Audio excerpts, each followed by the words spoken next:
Bismillahirrahmanirrahim. Assalamualaikum warahmatullahi wabarakatuh. Selamat siang kawan-kawan semua, adik-adik semua. Kita hari ini akan diskusi tentang kelas pengemudian elektrik ya. Jadi di sini di mata kuliah siang ini kita bahas pengemudian elektrik. Di pertemuan hari ini kita akan punya target yaitu tentang mahasiswa ini mampu menjelaskan ya. Jadi target kita hari ini itu kalian bisa menjelaskan, kalian bisa mengidentifikasi begitu, dan kalian juga bisa mengimplementasikan dari variable speed drive begitu. Nah, di mata kuliah kita di siang hari ini kita tidak lupa begitu di materi sebelumnya terkait mesin listrik 1, mesin listrik 2 tentang motor DC, motor AC, dan kemudian di electric drive ini kita akan fokus bagaimana mengendalikan, mengatur mulai dari speed, efisiensi, power dan sebagainya dari mesin listrik tersebut begitu. Nah, di mata kuliah kita ini ada referensi, saya biasa pakai bukunya Austin ini terkait electric motor and drive fundamental, itu yang biasa kita gunakan di mata kuliah electric drive ini. Nah, kemudian terkait RPS, jadi ini adalah RPS kita hari ini, dan terkait introduction begitu. Di introduction ini kita lebih banyak fokus di pertemuan tentang ini ya, VSD begitu. Jadi tentang AC motor drive, variable speed drive begitu.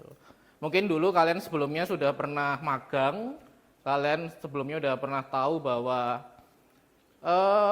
di industri, kemudian di tempat kalian magang dulu, mungkin di perusahaan-perusahaan manufaktur itu banyak banget ada variable speed drive yang digunakan gitu. Mulai dari untuk motor AC, kemudian untuk motor DC, kemudian untuk konveyor, penggerak dan sebagainya begitu. Nah, di sini kita akan bahas secara garis besar, secara basic atau mendasar dulu. Kemudian dari situ nanti kita akan bergeser ke aplikasinya begitu. Nah, ini ya secara garis besar electric drive itu kita mengatur atau kita mengendalikan sistem untuk apa? Motion control ya. Jadi kita mengatur bagaimana kecepatan motor, bagaimana pergerakannya dia, bagaimana RPM dari motor itu begitu. Nah, ini adalah dasar dari electric drive gitu. Nah, dari pergerakan, pengaturan pergerakan motion control itu kemudian kita shift, kita geser lagi ke apa? Ke prime mover gitu. Prime mover gitu. Contoh berarti apa? Kalau kita punya pengaturan pergerakan si motor, berarti kita apa? Punya prime mover. Prime movernya itu adalah motor-motor listrik itu tadi begitu. Mau pakai motor induksi 3 fase, mau pakai motor 1 fase, kalian mau pakai motor DC atau brushless dan sebagainya gitu. Nah, ini yang kita gunakan nih, si electric motor begitu. Nah, sehingga apa? Sehingga kalau kita mendesain suatu mekanisme, suatu modul atau suatu produk yang itu kita gunakan untuk mengendalikan si motor itu tadi begitu. Nah, disitulah kita deploy si electric drive system itu begitu. Nah, kenapa kok ini sangat urgent guys gitu. Nah, salah satu yang sangat urgent itu ini ya, hampir 50% di industri seluruh penggerak prime mover utama itu membutuhkan si variable speed drive ini begitu. Kenapa? Karena apa? Karena kita itu ini nih. Kita punya variable speed sekitar 25% dari satu sistem itu mayoritas pakai apa? Variable speed drive itu. Sehingga kita sangat urgent untuk belajar terkait ini gitu. Nah, ini salah satu contoh ya. Ini contoh yang paling sederhana dari variable speed drive itu. Nah, ini jadi pertanyaan paling mendasar nih gitu. Sebenarnya apa sih perbedaan dari constant speed sama variable speed gitu? Nah, kalau kita lihat di sini, itu ada supply, ada motor, ada pump. Pump ini contoh nih, kalian punya pompa air di rumah kalian atau istilahnya itu apa? Sanyo gitu. Ya, sanyo. Nah, pompa air itu kalau kalian lihat di sana dari suplai 20 volt rumah kalian, kemudian masuk ke pompa air ke sanyo itu tadi, dia direct ya. Dia nggak perlu sistem apapun, tidak perlu electrical apapun, tidak perlu modul atau kontrol apapun, dia direct gitu. Artinya apa? Berapapun speed yang dihasilkan di situ, dia akan konstan begitu. Sehingga apa? Air yang dihasilkan atau air yang disedot, di suction atau di pump itu, dia akan konstan debitnya. Ya, apapun kondisinya dia bakal konstan di titik itu begitu. Oke ya? Oke. Nah, sehingga apa? Imbasnya apa? Di situ besarnya daya yang digunakan dengan daya outputnya dia itu akan ini ya, losses. Salah satu losses paling signifikan itu adalah di valve. Jadi di industri kalau kita mau deliver, kita mau mengirim atau kita mau memompa air begitu. Nah, itu salah satu imbas lossesnya itu apa? Yaitu dari sisi valve-nya gitu. Pipanya itu tadi gitu. Ya, itu salah satunya. Sehingga apa imbasnya? Imbasnya itu adalah energi yang dihasilkan di sini itu akan sangat besar sekali di losses ini. Kenapa? Karena kita nggak bisa mengendalikan nih gitu. Airnya tak grojo gede-gedean terus, padahal yang kita butuh itu kecil. Paham ya maksudnya ya? Nah, sehingga apa? Sehingga di situ ada power losses di situ. Ya, berbeda lagi kalau kita punya ini controller. Ya, kita punya modul nih, kita punya kontrol gitu. Apa kontrolnya? Contoh nih, saya punya air di sini suplai, kemudian saya pengen mengatur berapa sih kebutuhan airnya, berapa debit air yang saya butuhkan. Oh, ternyata kalau di sini karena di sini ada valve, saya buka valve-nya 50% nih. Karena debit airnya saya butuh 50%. Nah, sehingga energi yang di sini sangat besar, out-nya pun akan sangat besar dan dia cenderung di losses gitu ya. Tapi kalau kita punya controller modul PEC ini ya kan, electric control sistemnya dia, apa imbasnya? Kalau saya butuh debitnya itu adalah sekian liter per detik, ya kan? Atau saya butuhnya adalah 1000 liter per detik atau 500 liter per detik, saya nggak perlu lagi menutup si keran atau valve itu tadi. Tapi apa yang saya lakukan? Saya tinggal mengatur ini nih, kontrolernya.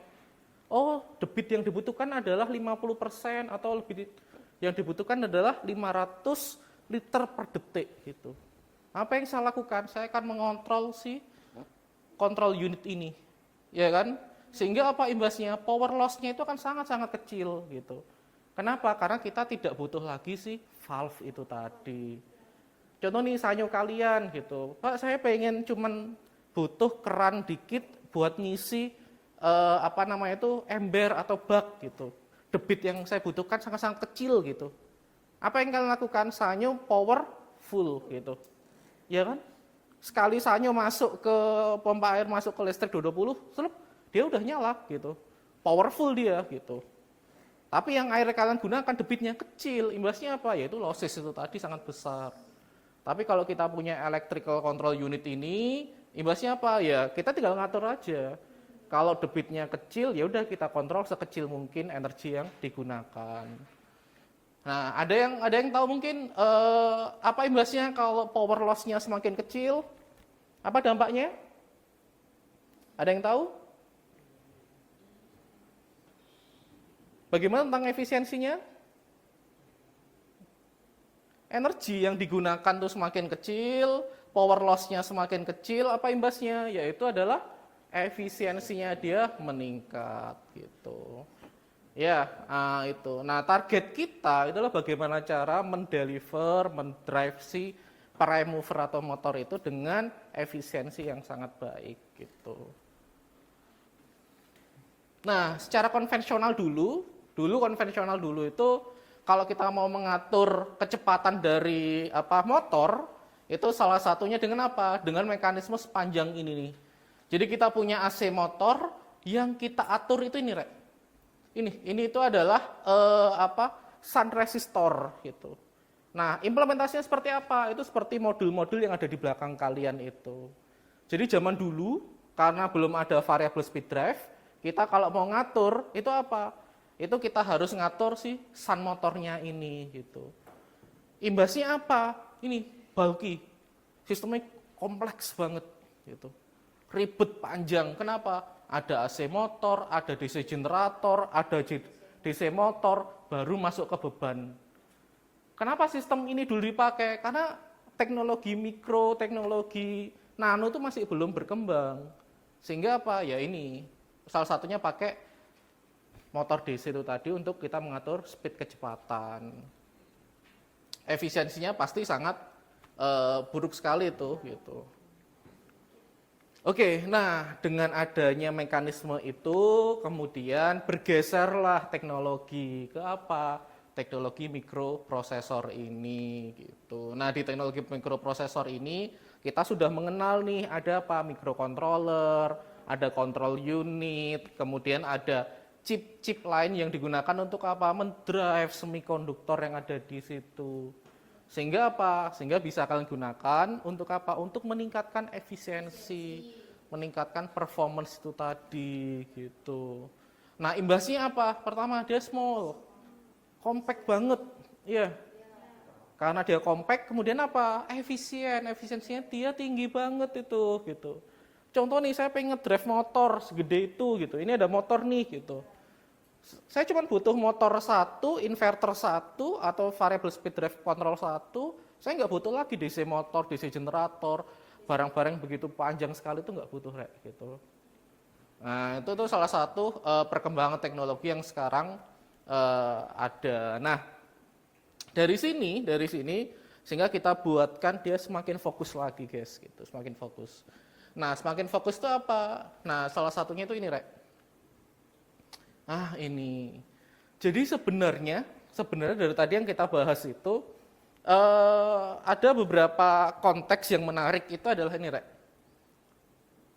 Kontrol unitnya dia, kemudian motornya dia, inverter atau sistem mekanisme untuk driving si motor itu tadi gitu. Jadi kalau kalian amati, kalau kalian lihat sebenarnya gitu, di industri-industri sekarang itu sudah semua basisnya itu adalah apa? Kontrol unit. Ya. Kita udah pakai istilahnya electric control unit itu untuk mendrive semua sistem. Jadi kalau dulu kalian di industri magang begitu, kalau kalian dulu di industri magang kalian contoh nih, kalian install untuk apa ya? Contoh untuk konveyor, kemudian contoh untuk mixer mesin pengaduk, kemudian kalian punya project plan untuk lift atau semacamnya gitu. Nah, semua sistem itu kita pakai control unit untuk driving si motor. Nah, salah satu mekanisme driving itu ada di ini ya, speed. Itu. Jadi kita ngatur apa ini? Ngatur speed, kecepatan si motor itu. Kalau saya punya konveyor, saya punya lift, maka apa yang harus saya atur? Saya harus mengatur berapa kecepatan ideal, kecepatan optimal, set point itu berapa sih sebenarnya gitu. Nah, itu yang harus kita atur di sini di speednya itu tadi, sehingga butuh apa? Feedback sensor itu tadi gitu. Nah, sehingga di dalam konteks ini ya kan, di dalam variable speed drive itu ada beberapa poin utama yang perlu saya sampaikan gitu. Ada 4 poin, diantaranya yang pertama itu adalah motor. Jadi kita tahu bahwa di dalam variable speed drive itu ada beberapa motor yang sudah kalian pelajari, mulai dari motor DC, kemudian motor AC, kemudian brushless DC motor, slip ring dan sebagainya begitu. Nah, kemudian di situ ada power source. Kita bisa pakai dari sumber DC, mungkin dari baterai, sepeda motor listrik kalian. Itu adalah salah satu implementasi dari variable speed drive. Kemudian dari solar panel mungkin kalian bikin pompa di area tambak, area pertanian. Sumbernya dari apa? Solar panel bisa. Kemudian kita punya dari AC, ya kan? Kita pakai PLN 1 fase, 3 fase di industri, it's okay gitu. Nah, kemudian ada mikroprosesor. Nah, ini yang biasa kalian kerjakan biasanya itu, mulai kalian pakai Arduino, pakai SP, PLC, dan sebagainya. Nah, itu biasanya kita pakai ini. Nah, di inverter itu atau di variable speed drive, yang secara basic banget, yang perlu kalian pahami secara mendasar itu, ini ada part atau bagian yang dia biasa kita temuin nanti di industri. Jadi dalam satu kesatuan si inverter itu tadi, karena kita fokusnya di AC motor drive itu ada ini nih, ada blok diagram itu ada sumber energinya di sini, ada AC 3 fase begitu sebagai sumber energi. Kemudian kita ada, ini apa nih, rangkaian apa guys ini? Ada yang masih ingat ini apa? Ada dioda 6.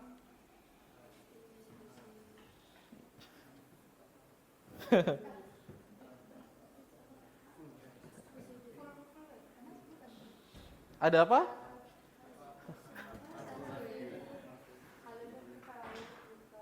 Ya, ini adalah rangkaian full wave rectifier ya. Kalian masa udah lupa rek? Iya, bridge biasanya itu bilangnya. Nah, itu namanya dioda bridge ya gitu, atau full wave rectifier. Masa udah lupa rek? Nah, ini adalah full wave rectifier gitu. Nah, jadi sebenarnya dalam inverter atau variable speed drive yang kalian pakai sehari-hari atau yang kalian temuin di industri kemarin itu tuh dia komponennya adalah full wave rectifier, ada DC link atau DC filter itu tadi. Kemudian di situ baru komponen utamanya adalah inverter ini, Rek. Jadi dari sinyal AC 3 fase, kemudian di switching dia jadi DC, ya kan? DC filter ini tadi jadi DC murni. Dari DC itu kita switching kemudian dengan 6 pulsa ini sehingga menghasilkan tegangan AC baru dengan variasi frekuensi gitu. Itulah kenapa waktu kalian magang dulu atau kalian praktikum ini ada inverter di sini, praktikum yang kalian atur itu adalah frekuensi gitu. Ya, kalian tidak mengatur tegangan sama sekali di situ. Kalian mengatur frekuensinya. Oke ya. Di situ pasti kalian mengatur frekuensinya itu berapa sih? 20 Hz, 30 Hz, 40 Hz, 50 Hz. Ya. Nah, frekuensi itu di-generate dari mana? Dari kontrol unit itu gitu. Nah, kontrol unit itu ngatur si frekuensi switching 6 pulsa ini sehingga apa dihasilkan ini nih.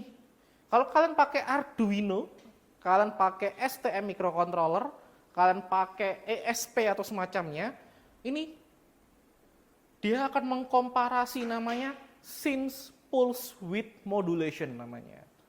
Iya. Gimana algoritmanya ini nih? Jadi mengkomparasikan sinyal segitiga dengan sinyal sinus sehingga menghasilkan sinyal kotak-kotak dengan variasi duty cycle ini. Sinyal kotak-kotak variasi duty cycle ini kemudian di-generate berubahlah jadi AC seperti dengan gelombang ini.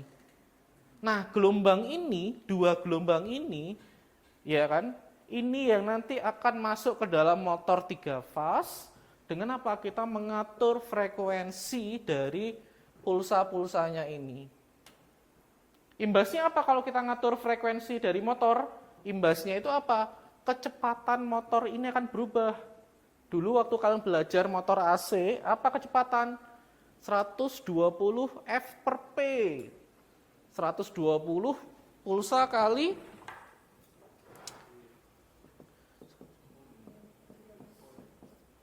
pul, betul. Iya. Nah, imbasnya apa sih inverter itu kalau saya atur frekuensinya? Imbasnya itu adalah ini, Rek. F-nya itu akan berubah gitu. Kalau frekuensinya itu kita rubah-rubah, apa? Kecepatan itu akan berubah, RPM motor. Kalau RPM motornya itu berubah, berarti apa? Kan fix ini, poolnya selalu tetap, ya kan? Nah, kita bisa mengatur tuh, oh ternyata RPM yang saya butuhkan berapa? 1000 RPM, 500 RPM, 600 atau berapa gitu. Nah, salah satu caranya adalah mengatur frekuensi. Nah, frekuensi itu diatur oleh apa? Oleh microcontroller di sini, guys. Ya, oke. Ini salah satu project yang sudah ada kemarin. Itu saya siapkan untuk kalian kemarin untuk bisa tahu.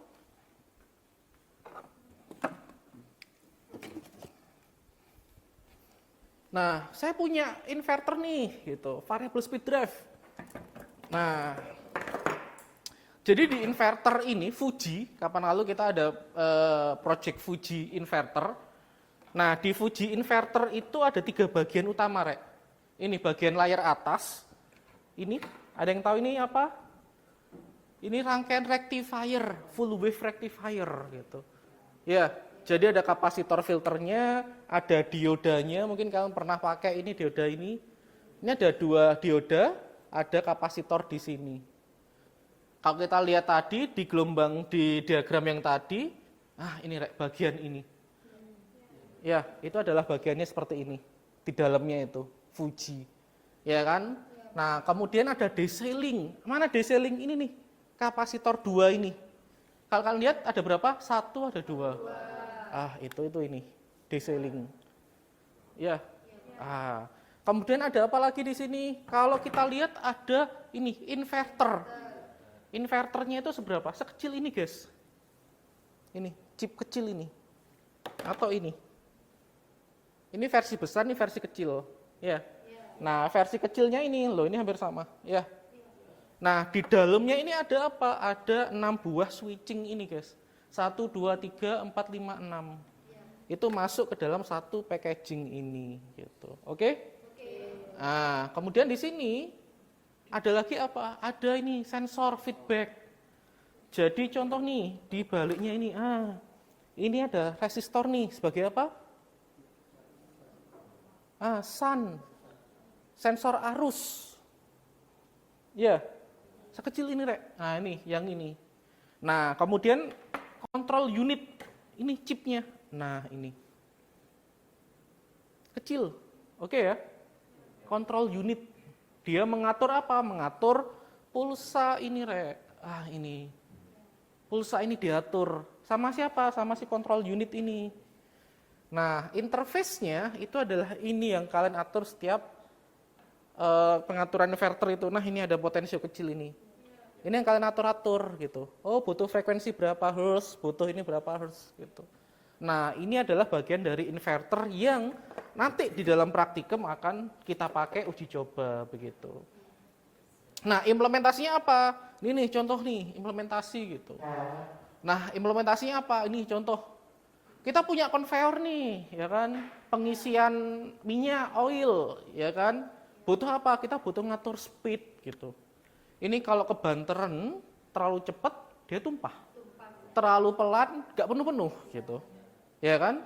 Berarti kita harus ngatur kecepatannya stabil gitu. Oke?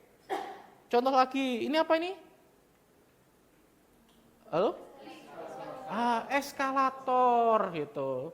Kalian pernah ngerasa apa enggak kalau eskalator tuh yang naik 1 orang sama naik 20 orang bersamaan, kecepatannya dia stabil kan? Iya kan? Oke. Nah, itu apa? Butuh inverter atau variable speed drive untuk baca itu. Kan nggak mungkin kalau 20 orang itu pelan banget gitu, terus 1 orang ngebut gitu kan jatuh kan? Ya. Sehingga apa? Butuh variable speed drive itu. Ini ada yang tahu ini apa? Mungkin di industri ada yang pernah lihat? Iya, screw conveyor gitu. Oke? Nah, screw conveyor ini semua juga harus kita atur. Material berapapun yang masuk ke screw ini, kecepatan harus stabil gitu. Kalau terlalu penuh, dia bakal pelan banget ngoyo berat. Kalau kosong, ngebut banget, montang-manting, keluar itu material itu. Ya, ini paling banyak dipakai di mana? Pabrik garam sebelah kita. PT Garam, Camplong. Itu hampir semua lokasi pakai ini, screw conveyor ini, gitu. Oke? Dari sini mungkin ada pertanyaan, mungkin atau diskusi?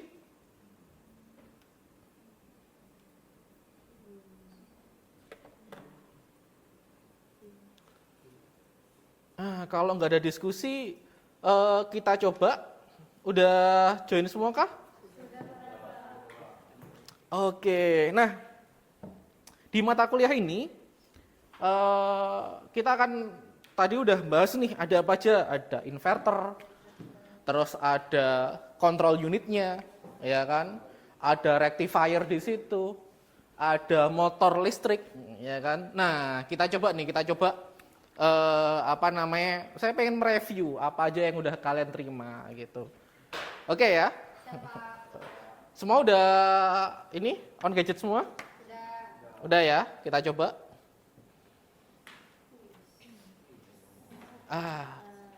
Udah bisa kah? Coba, udah masuk semua?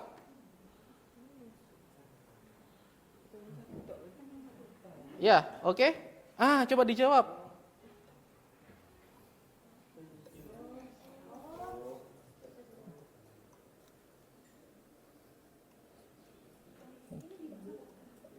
Diklik ya, itu ada merah, ada kuning, ada. Oke, mana udah menjawab? Oke, ada yang jawab jumlah arus. Oke, ada yang jawab kecepatan putar motor. Oke, nice. Oke, coba lagi. Bagaimana VSD mengatur kecepatan motor AC? Ayo, coba. Udah muncul?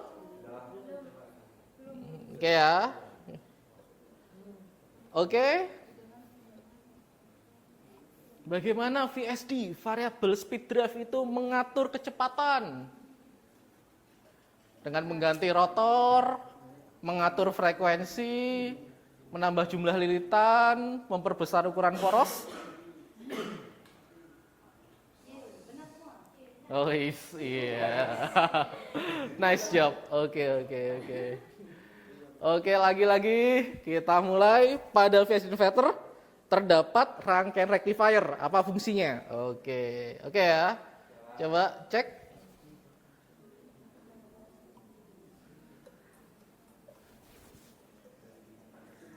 Ayo, masih ingat? Ayo, masih ingat? Oh iya. Ini ada satu nih, mengubah arus DC menjadi AC. Oke. Ada mengubah tegangan AC menjadi DC. Oke. Oke, ada lagi nih, satu lagi. Apa yang dimaksud V per F? Tadi ada tuh di slide tuh. Ayo, next.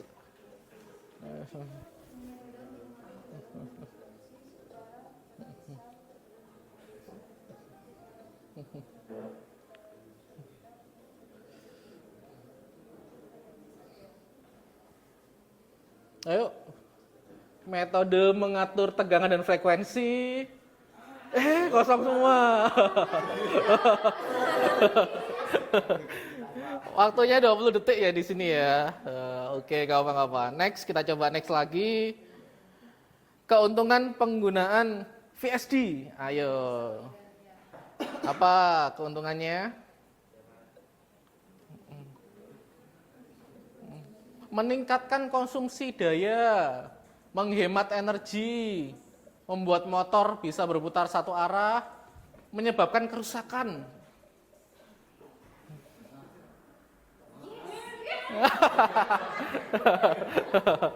Oke. Next ya. Oke. Coba satu lagi nih. Digunakan untuk ini sama ini. Ayo.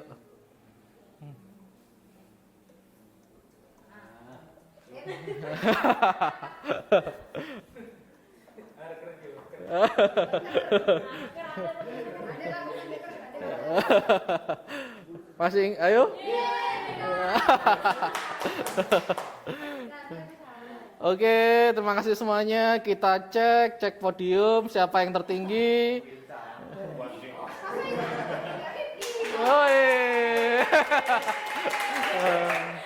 Oke. Satu itu ada.